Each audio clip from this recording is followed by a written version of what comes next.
Bakit sabi nila pag nagkakaedad ka na, dumadami na sakit? Eh, ang dami mo na kasing inipon na lason sa iyong katawan.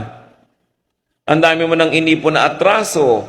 Mga pawis na hindi mo na ipawis, exercise na hindi mo na i-exercise, at mga hindi mo dapat kinain na kinain mo. Siyempre, darating ang panahon, mahahabol ka rin yan, dumadami, nagkakasabay-sabay. Kaya pagdating ng araw, doon ka ngayon magbabawas ng alat, magbabawas ng taba, magbabawas ng mga kung ano-ano, agahan na ang pagbabawas nun kasi naiipon. Habang bata ka pa, konting disiplina na sa kinakain mo. Kung sasabing bata naman ako, kasi naiipon, naiiwan sa katawan mo yan eh.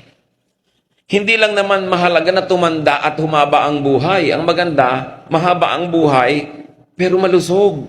Mas na-enjoy mo yun. Sabi ng 1 Corinthians 6:19, do you not know that your body is a temple of the Holy Spirit who is in you, whom you have received from God? Isipin ninyo na yung Espiritu ng Diyos na walang hanggan, walang katapusan, napakamakapangyarihan, nakatira sa ating katawan. Isipin nyo na lang na inyong isip na ang layo ng mararating, ang daming pwedeng ma-imagine, ang daming pwedeng ma-create, pero nakatira pa rin sa ating katawan. At pag bumigay na yung katawan mo, kasunod na rin bibigay yung brain mo. Kasi yun ang tinitirhan niya.